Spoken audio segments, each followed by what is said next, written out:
अस्सलाम वालेकुम students. Next हमारा लेक्चर है इमोशनल ईएमएफ। इससे पिछले लेक्चर में हमने पढ़ा था कि जब किसी कंडक्टर को मैग्नेटिक फील्ड के अक्रॉस मूव करवाया जाता है तो उसमें एक करंट इंड्यूस होता है और उसके दोनों एंड्स पे एक ईएमएफ भी इंड्यूस होती है। ठीक है। और ये ईएमएफ जो है वो क्योंकि जब आप कंडक्टर को मूव करवाते हैं तब इंड्यूस होती है, इस वजह से इसको मोशनल ईएमएफ का जो है वो नाम दिया जाता है। और ये मूविंग कंडक्टर में जो ईएमएफ है ये बिल्कुल वही काम करती है जो बैटरी जो है वो आर्म सर्किट में करती है। सेम उसकी वही सेंस है जो बैटरी की वोल्टेज की होती है। ठीक है। तो ये जो है वो इसकी डेफिनेशन है, the EMF induced by the motion of a conductor across a magnetic field is called motional EMF. तो इसके फार्मूले को जो है वो हम ड्राइव करेंगे। उसके लिए सबसे पहले जो है वो हम देख लेते हैं कि इसकी एक्सपेरिमेंटल अरेंजमेंट जो है वो क्या है। ठीक है। तो सबसे पहले एक कंडक्टर जो है वो लेंगे जिसकी लेंथ जो है वो एल है। ए बी एक कंडक्टर है जिसकी लेंथ एल है। ठीक है। इसको कंडक्टिंग रेल के ऊपर जो है वो रखा हुआ है और यहाँ पे गैल्वेनोमीटर के साथ जोड़ा हुआ है ताकि क्लोज लूप इस तरह से बन जाए। और मैग्नेटिक फील्ड की यहाँ पे डायरेक्शन जो है वो क्रॉस से इंडिकेट हो रही है कि इन टू द पेपर है। ठीक है। जब रॉड स्टेशनरी थी और मैग्नेटिक फील्ड भी स्टेशनरी है तो गैल्वेनोमीटर की नीडल जो है वो डिफ्लेक्शन नहीं देगी। इट मीन्स कोई करंट इंड्यूस नहीं हुआ। उसके बाद जो है वो जैसे ही हम रॉड को इस डायरेक्शन में मूव करवाते हैं तो गैल्वेनोमीटर की नीडल में जो है वो डिफ्लेक्शन आती है, जिसकी वजह से हमें पता चलता है कि अब इस जो लूप जो है वो हमारा जो कंडक्टर है इसके अंदर अब करंट जो है वो इंड्यूस हो चुका है और इसके दोनों एंड पे ईएमएफ भी इंड्यूस हुई है। ठीक है। तो चले सबसे पहले हम ये देखते हैं कि जब किसी कंडक्टर में करंट एक्चुअली होता है तो एक्चुअली वो किस वजह से होता है, मूविंग चार्जेस की वजह से होता है। और बाय डिफ़ॉल्ट जो है वो हम मूविंग चार्जेस जो है वो क्या लेते हैं, पॉजिटिव। जब कंडक्टर इस डायरेक्शन में मूव कर रहा है तो उसके अंदर जो मूविंग चार्जेस हैं उनकी वेलोसिटी भी यही है। ठीक है। और ये हमने पिछले लेक्चर में पिछले चैप्टर में हमने पढ़ा था कि जब मूविंग चार्ज वेलोसिटी v के साथ जब मूव कर रहे होते हैं और वो परपेंडिकुलरली किसी मैग्नेटिक फील्ड में आप उनको एंटर करवाते हैं तो उनके ऊपर जो है वो एक फोर्स अमल करती है जिसको मैग्नेटिक फोर्स का नाम दिया जाता है, F=Q_V×B। और ये मैग्नेटिक फोर्स तब भी अमल करती है जब V और B के दरमियान जो है वो एंगल 90 हो, यानी वेलोसिटी चार्ज पार्टिकल की वेलोसिटी और मैग्नेटिक फील्ड के दरमियान जो एंगल है वो 90 यानी परपेंडिकुलरली।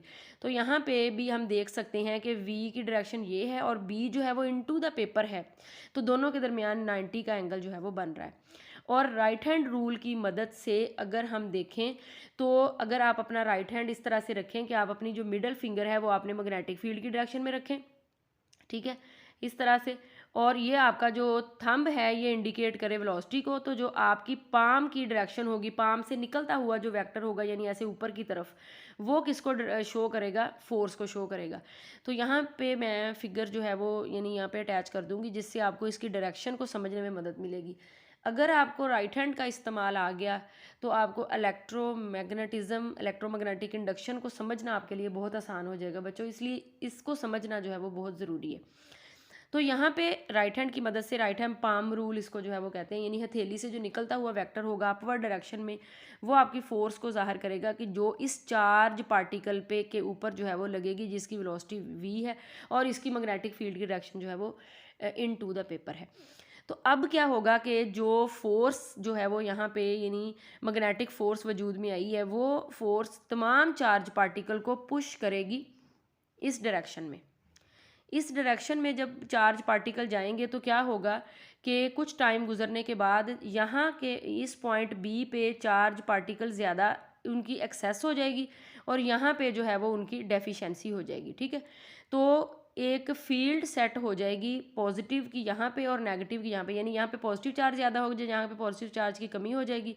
तो सारी सी बात है, ये पॉजिटिव और ये नेगेटिव, ये हायर पोटेंशियल इसको हम VB का नाम दे लेंगे और ये लोअर पोटेंशियल इसको जो है वो हम VA का नाम देंगे और इस तरह से हम पोटेंशियल का डिफरेंस भी जो है वो निकाल सकते हैं। ठीक है।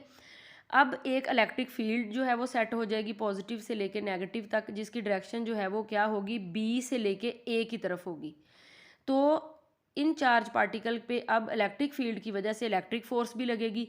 अब जो मैग्नेटिक फील्ड की डायरेक्शन थी वो तो थी ए से बी की तरफ यानी अपवर्ड ये, और जो इलेक्ट्रिक फोर्स है उसकी डायरेक्शन होगी ये इस तरह से एफ ऑफ ई, यानी बी से लेके ए की तरफ, ठीक है। तो ये दोनों फोर्सेस जो है वो एक दूसरे के ऑपोजिट होंगी और एक टाइम ऐसा आएगा जब ये दोनों फोर्सेस एक दूसरे को बैलेंस करेंगी, ठीक है, एक दूसरे के बराबर आ जाएंगी बिल्कुल इस तरह से, Q E naught is equal to Q B, यानी यहाँ पे ये जो है वो एफ ऑफ ई है इलेक्ट्रिक फोर्स और ये वाली जो है वो यहाँ पे है मैग्नेटिक फोर्स, ठीक है।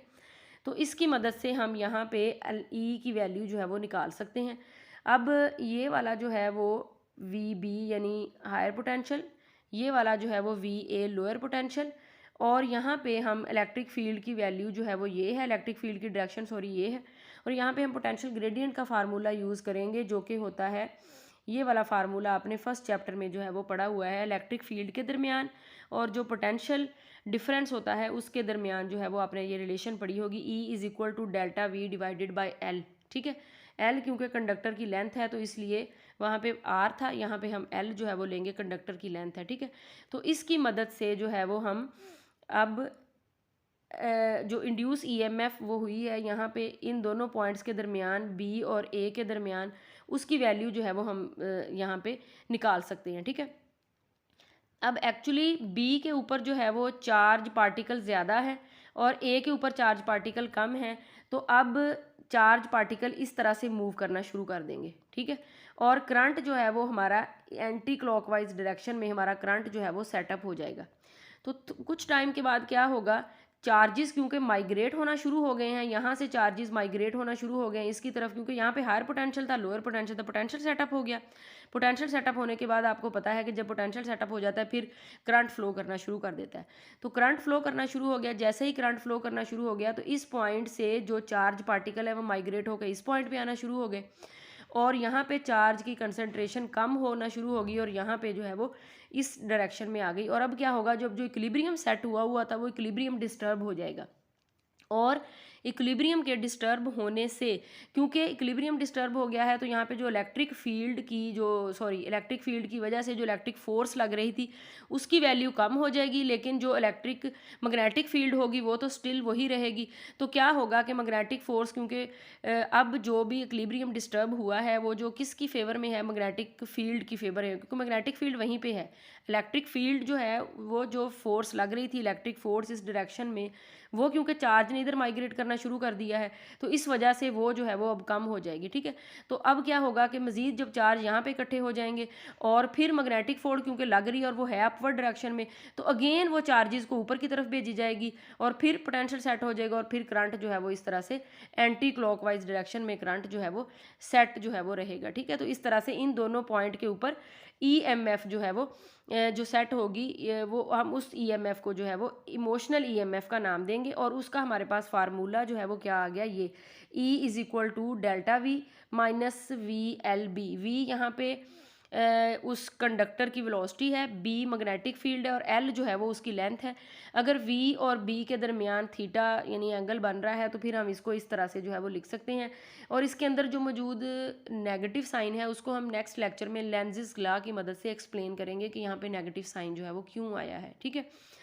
तो यहाँ पे इस तरह से जैसे मैंने आपको पहले बताया कि ऊपर वाली साइड पे चार्ज इकट्ठे होते जाएंगे, नीचे वाली साइड पे कम होते जाएंगे, इस तरह करंट जो है वो सेटअप हो जाएगा और फिर क्या होगा कि मैग्नेटिक फील्ड उनको ऊपर भेजी जाएगी और इस तरह से ये करंट जो है वो जब तक कंडक्टर मूव करता रहेगा तब तक ये सिचुएशन जो है वो जारी रहेगी और करंट जो है वो यहाँ पे बहता रहेगा, ठीक है।